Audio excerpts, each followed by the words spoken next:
വെള്ളത്തിലിട്ട കൊഴക്കട്ട, കഞ്ഞി കൊഴക്കട്ട കഴിച്ചിട്ടുണ്ടോ? കമൻറ്റ് ചെയ്യണം കേട്ടോ. എൻ്റെ ക്ലോസ് ഫ്രണ്ടാണ് ലീന, പാലക്കാടുകാരിയാണ്. എന്നോട് ചോദിച്ചു എന്താ ഇതുവരെ ചാനലിൽ വെള്ളത്തിലിട്ട കൊഴക്കട്ട കാണിക്കാഞ്ഞെന്ന്. അപ്പോൾ ഞാൻ വിചാരിച്ചു എന്നാൽ പിന്നെ അടുത്ത വീഡിയോ വെള്ളത്തിലിട്ട കൊഴക്കട്ട നമ്മുടെ കഞ്ഞി കൊഴക്കട്ട തന്നെ ആയിരിക്കോട്ടെ എന്ന്. അപ്പോൾ നോക്കാം, വരും. അതിനുവേണ്ടി 1 കപ്പ് പുഴുങ്ങലരിയാണ് കേട്ടോ. ഇതിന് പുഴുങ്ങലരി തന്നെ വേണം. ഇത് ഒരു 7 മണിക്കൂർ ഞാൻ കുതിർത്ത പുഴുങ്ങലരിയാണ്. പുഴുങ്ങലരി അരിഞ്ഞ് കിട്ടാൻ കുറച്ച് പാടല്ലേ, അപ്പോൾ ഒരു 7 മണിക്കൂർ ഞാൻ കുതിർത്തിട്ടുണ്ട് കേട്ടോ. ഇനി ഇതിനെ നന്നായിട്ട് തരിയില്ലാതെ മിനുസായിട്ട് അരച്ചെടുക്കണം.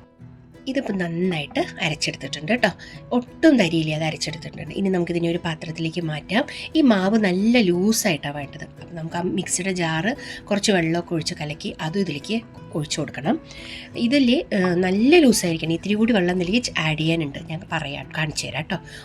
ഒരു ചീഞ്ചട്ടി, അടി കട്ടിയുള്ളൊരു ചീഞ്ചട്ടി അടുപ്പത്ത് വെച്ചോളൂ. എന്നിട്ട് ഈ മാവ് അതിലേക്ക് ഒഴിച്ചു കൊടുത്തിട്ട് കുറച്ചും കൂടി വെള്ളം ഒഴിച്ചോളൂ. ഇതിന് നല്ല പാലിൻ്റെയൊക്കെ പോലത്തെ അത്രയും ലൂസായിട്ടിരിക്കണം ഇത്.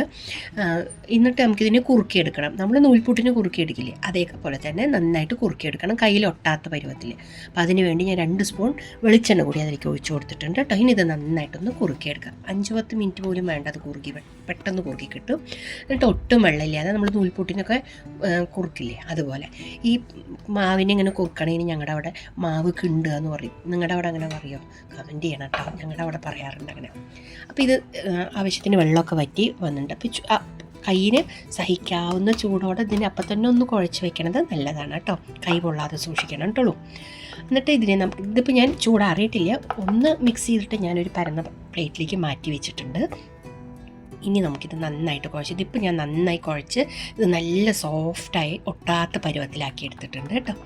ഇനി നമുക്കിതിനെ ഒരു പരത്തിയിട്ട് ഒരു ചെറിയ ട്യൂബ് പോലെ ഒരു സിലിണ്ടറിൻ്റെ ഷേപ്പിൽ പരത്തിയത് ഇതുപോലെ ആക്കിയെടുക്കണം. ഇതിന് ഒരേ വലിപ്പത്തിൽ നമുക്ക് കട്ട് ചെയ്തെടുക്കാനാണ്.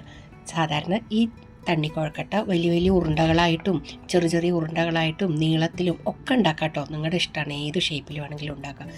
മുൻപൊക്കെ വലിയ ഉരുളകളായിട്ടാണ് അത്ര ഇത് ഉണ്ടാക്കിയിരുന്നത്. ഇപ്പോൾ എനിക്ക് ഈ ബട്ടൺ പോലെയാണ് ഉണ്ടാക്കാൻ തോന്നിയത്. അപ്പം ഞാനിപ്പോൾ ഈ ഷേപ്പിലാണ് കേട്ടോ ഉണ്ടാക്കി.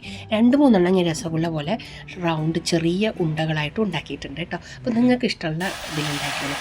ഇങ്ങനെയാവുമ്പോൾ പെട്ടെന്ന് വെന്ത് കിട്ടുമല്ലോ. ഇതിനി നമുക്ക് വേവിച്ചെടുക്കണം. അപ്പം അതിന് വേണ്ടി ഒരു ചീഞ്ചട്ടിയിൽ കുറച്ച് വെള്ളം തിളപ്പിക്കണം. ആവശ്യത്തിന് ഉപ്പ് കൂടി ചേർത്തി നമുക്ക് ഈ ബോളുകളെല്ലാം, നമ്മുടെ കുഞ്ഞി കുഴക്കട്ടകളെല്ലാം നമുക്ക് അതിലേക്ക് ഇട്ട് ഒരു 5-10 മിനിറ്റ് ഇത് നന്നായിട്ടൊന്ന് തിളപ്പിച്ചെടുക്കണം കേട്ടോ.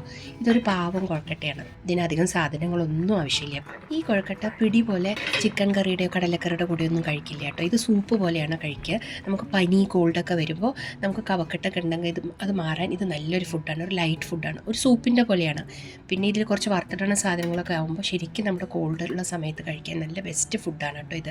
ഇപ്പം നമ്മളുടെ കുഴക്കട്ടയൊക്കെ നന്നായി വന്നിട്ടുണ്ട്. ഇനി ഇതിലേക്ക് നമുക്ക് കുറച്ച് തേങ്ങാക്കൊത്തിട്ട് കൊടുക്കാം.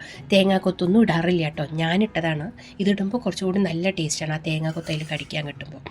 ഇനി ഈ വെന്ത കുഴക്കട്ടകളൊക്കെ നമുക്കൊരു അരിപ്പയിലേക്ക് കോരിയിടാം കേട്ടോ. ഇനി നമുക്ക് ആ കുഴക്കട്ടകളെല്ലാം വെള്ളത്തിൽ നിന്ന് മാറ്റി കോരിയെടുത്ത് ഒരു ബൗളിലേക്ക് മാറ്റണം. പിന്നെ നമ്മുടെ ആ കഞ്ഞിവെള്ളം ഒരു ബൗളിലേക്ക് മാറ്റണം. ഇനി ഇതിലേക്ക് നമുക്ക് വറുത്തിടാനുണ്ട് കേട്ടോ. ആകെ ഉള്ളൊരു ആർഭാടം ഈ പാവം കുഴക്കട്ടയ്ക്ക് ആ ഒരു വറുത്തിടൽ മാത്രമാണ് കേട്ടോ. അപ്പോൾ ഇത് രണ്ടും ഒരു ബൗളിലേക്ക് മാറ്റിയിട്ടുണ്ട്. ഇനി നമുക്ക് വറുത്തിടാൻ കുറച്ചൊരു സ്പൂൺ വെളിച്ചെണ്ണ ഇതുപോലെ ചൂടാക്കിയിട്ട് 1 സ്പൂൺ കുരുമുളക് പൊടി, 1 സ്പൂൺ ജീരകം, പിന്നെ ഒരു പച്ചമുളക് ചെറുതായി മുറിച്ചത്, കുറച്ച് കറിവേപ്പില. ഈ പച്ചമുളകൊക്കെ ഞാനിട്ടതാണ് കേട്ടോ, കുറച്ച് എരിവ് ഇരുന്നോട്ടെ എന്ന് വെച്ചിട്ട്. ഞാൻ പറഞ്ഞില്ലേ, ഒരു രസത്തിൻ്റെയൊക്കെ ഒരു മണമാണ് ഇതിനെന്ന്. കോൾഡുള്ള സമയത്ത് കഴിക്കാൻ പറ്റിയ ഫുഡാണ് കേട്ടോ. നല്ല പഴയ കാലത്ത് സൂപ്പ് എന്നൊക്കെ വേണമെങ്കിൽ പറയാം ഇതിന്. അപ്പോൾ ആ വറുത്തിട്ട് നമുക്ക് ഈ കുഴക്കട്ടയിലേക്ക് ഇട്ട് കൊടുക്കണം, ആ കഞ്ഞിവെള്ളത്തിലേക്ക് ഇട്ട് കൊടുക്കണം കേട്ടോ. പണ്ട് പനിയും ജലദോഷം കോൾഡൊക്കെ ഉള്ളപ്പോൾ ഈ കഞ്ഞിക്കുഴക്കട്ട ഉണ്ടാക്കി കഴിക്കത്രേ. ഇത് നല്ലൊരു ലൈറ്റ് ഫുഡല്ലേ. പിന്നെ ഈ ജീരകം കുരുമുളകൊക്കെ ഇട്ടുന്ന കാരണം ചുമയ്ക്കും കഫക്കെട്ടിനും ഒക്കെ നല്ലതുമാണ്. ടേസ്റ്റ് കൂട്ടണമെങ്കിൽ നിങ്ങൾക്ക് ഇനി എന്തെങ്കിലുമൊക്കെ വേണമെങ്കിൽ ചേർത്തിക്കോളൂ കേട്ടോ വറുത്തിടുമ്പോഴൊക്കെ. ഞാനിതിലേക്ക് കുറച്ച് ഇഡ്ഡലിപ്പൊടി കൂടി വതറി മേലെ, അപ്പോൾ നല്ലൊരു ടേസ്റ്റ് ഉണ്ടായിരുന്നു കഴിക്കാൻ. അപ്പോൾ ഈ പാവം വെള്ളത്തിലിട്ട കുഴക്കട്ട, കഞ്ഞിക്കുഴക്കട്ട നിങ്ങൾക്ക് ഇഷ്ടമായോ? കമൻറ്റ് ചെയ്യാനും ലൈക്ക് ചെയ്യാനും ഷെയർ ചെയ്യാനൊന്നും മറക്കില്ലല്ലോ. മറക്കില്ല എന്നൊക്കെ എനിക്കറിയാം, പുതിയതായി കാണുന്നവർ മറക്കരുത് കേട്ടോ. ഇതെങ്ങനെയാണ് കഴിക്കേണ്ടതെന്നത് കൂടി നമുക്ക് നോക്കാം. ഇപ്പോൾ ഇതിന് ആവശ്യത്തിനുള്ള കുറച്ച് കുഴക്കട്ട നമുക്കിതുപോലെ ഒരു ചെറിയ ബൗളിലേക്ക് എടുക്കുക. പിന്നെ അതിലേക്ക് നമ്മുടെ കുറച്ച് സൂപ്പ്, ആ കഞ്ഞിവെള്ളം കൂടി ഒഴിച്ച് ഇത് കഴിച്ച് നോക്കൂ കേട്ടോ. നല്ല ഇഷ്ടപ്പെടും നിങ്ങൾക്ക്.